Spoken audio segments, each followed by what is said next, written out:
Doctor Madri Kakoti, आप शायद इस नाम से ज़्यादा परिचित नहीं होंगे। सोशल मीडिया में उन्हें डॉक्टर मेडुसा के नाम से जाना जाता है। नेहा राठौर के बाद कल जिस तरह से एफआईआर की खबर हमने आपको बताई थी, नेहा राठौर पर बीएनएस की भारतीय न्याय संहिता की 11 अलग अलग धाराओं में मामला दर्ज किया गया है। इसमें देशद्रोह भी शामिल है। अब उसी कड़ी में एक और नया नाम है डॉक्टर मेडुसा।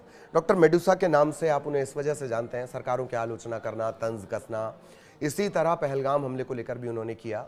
और डॉक्टर माद्री काकोटी जो हैं वो लखनऊ यूनिवर्सिटी में बतौर असिस्टेंट प्रोफेसर काम भी करती हैं। तो अखिल भारतीय विद्यार्थी परिषद के एक नेता हैं जतिन शुक्ला। जतिन शुक्ला ये आरोप लगा रहे हैं कि जो प्रोफेसर काकोटी का बयान है वो देश में नहीं पाकिस्तान में भी वायरल हो रहा है। वो बाकायदा उस हैंडल का जिक्र कर रहे हैं। उन्होंने दरअसल थाने पहुंचकर, लखनऊ में पहुंचकर, थाने पहुंचकर ये एफआईआर दर्ज करवाई है और कहा है कि इनका बयान सिर्फ हिंदुस्तान में नहीं, इनका बयान पाकिस्तान में भी वायरल है, जिसमें वो सरकार की आलोचना कर रही हैं, कड़े शब्दों में आलोचना कर रही हैं। तो इससे लेकर जो यूनिवर्सिटी है, यूनिवर्सिटी की तरफ से भी पूछा गया है कि 5 दिन में आप स्पष्टीकरण दें, आप ये भी बताएं कि क्यों ना आपके खिलाफ अनुशासनात्मक कार्रवाई की जाए। तो नेहा राठौर के बाद डॉक्टर माद्री काकोटी जो हैं वो अब चर्चा में इस वजह से कि उन्होंने बड़े कड़े शब्दों में सरकार की आलोचना की थी। थोड़ा सा मैं आपको पढ़कर सुनाता हूँ एज इट इज़। इस्लामी आतंकवाद और आम मुसलमान में उतना ही फ़र्क है जितना सैफरन आतंकवादी, भगवा आतंकवादी, ये शब्द चिदम्बरम ने इसका इस्तेमाल सबसे पहले किया था। इस तरह के आरोप लगते हैं। खैर, जितना सैफरन आतंकवादी और आम हिंदू में होता है, इन इस्लामिक आतंकवादियों ने इस बात का फ़ायदा उठाने की कोशिश की कि इस वक्त भारत में हिंदू मुसलमान की जो एकता है वो बर्बाद हो चुकी है। हमले को लेकर वो कह रही हैं।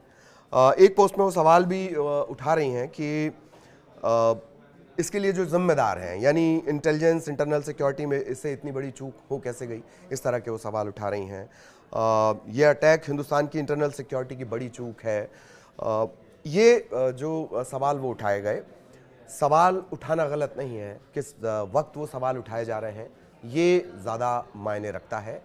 जो जतिन शुक्ला हैं जिन्होंने कंप्लेंट की है, एबीपी नेता, वो दरअसल इसी बात का हवाला दे रहे हैं। अब हो ये रहा है कि उनके जो कमेंट हैं, उनका जो वीडियो है वो पाकिस्तान में वायरल है। पाकिस्तान उनका इस्तेमाल अपने हक में कर सकता है, अपने हक में कर रहा है। वो ये भी बता सकता है कि देखिए भाई, इस तरह के वीडियो हैं जो लोग भारत के खिलाफ बातें कर रहे हैं, वो इससे से दुष्प्रचारित इस तरह से कर सकता है। नेहा राठौर के मामले में भी यही हुआ। अब धाराएं जान लीजिए। धाराएं मुझे देखकर बतानी पड़ेगी। बीएनएस का मामला है। भारतीय न्याय संहिता की धारा 197(1), 353(2), 196(1)(a), 352, 302, 152 और 69(a), इसमें से बहुत सारी धाराएं नेहा राठौर पर भी लगी हैं। इसके तहत मामला दर्ज किया गया है। मेडुसा के नाम से ये मशहूर हैं, फिर से जान लीजिए। व्यंग के अंदाज में कार्रवाई करती हैं, असम से ताल्लुक़ रखती हैं। और इस बयान से जो उनकी यूनिवर्सिटी है, लखनऊ यूनिवर्सिटी, वो छात्र भी नाराज़ हैं। और जो कारण बताओ नोटिस जारी किया गया है यूनिवर्सिटी की तरफ से, उनसे पूछा गया है 5 दिन में आपको इसका जवाब देना है, इस तरह की बातें आपने क्यों कहीं, और क्यों ना आप पे कोई जो अनुशासनात्मक कार्रवाई है वो की जाए। इससे पहले हमने बताया कि जो नेहा राठौर हैं, उनके खिलाफ भी हजरतगंज थाने में, लखनऊ का हजरतगंज थाना है, वहाँ पर एक कवि हैं, गुड़म्बा के कवि अभय प्रताप सिंह, उन्होंने एफआईआर दर्ज कराई है। नेहा राठौर पर 11 धाराएं लगाई गई हैं। इसके बाद नेहा राठौर ने सफाई भी दी थी कि पहले तो उन्होंने ये कहा कि क्या एक लड़की सवाल नहीं उठा सकती, यही सबसे बड़ा लोकतंत्र है। फिर वो सवाल उठा रही हैं। फिर वो ये भी बता रही हैं कि उनके पास केस लड़ने के पैसे नहीं हैं, तो क्या कोई वकील उनकी मदद करेगा।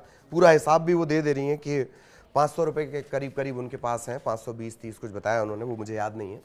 और उसमें से 500 रुपये उन्हें तबले वाले को देना था गाना रिकॉर्ड करने के लिए, बाकी उनके पास कुछ बच नहीं रहा है, तो इस तरह से मदद भी मांग रही हैं। ये उनका तरीका है दरअसल। इससे पहले भी उनके खिलाफ मामले दर्ज हुए हैं। चुनावों के दौरान उनके जो गाने होते हैं उनका इस्तेमाल किया गया। तो अब 2 बड़े नाम इस लिस्ट में जुड़ गए हैं डॉक्टर काकोटी के बाद, जो मेडुसा के नाम से वीडियो बनाती हैं, वो असिस्टेंट प्रोफेसर भी हैं, असम से ताल्लुक़ रखती हैं, उनके खिलाफ भी एफआईआर दर्ज कर ली गई है। तो सवाल वही कि देश के लिए एक रहने का वक्त है, और अगर आपके बयान का इस्तेमाल दूसरा मुल्क जो अभी हाल फिलहाल शत्रु मुल्कों में शामिल है, वो अगर आपके बयानों का इस्तेमाल करेगा या यूएन जैसी जगह पे करेगा, तो कितना गलत मैसेज जाएगा, यही बड़ा सवाल है। और इसी को लेकर दरअसल ये एफआईआर दर्ज की गई हैं। फिलहाल इतना ही। नमस्कार।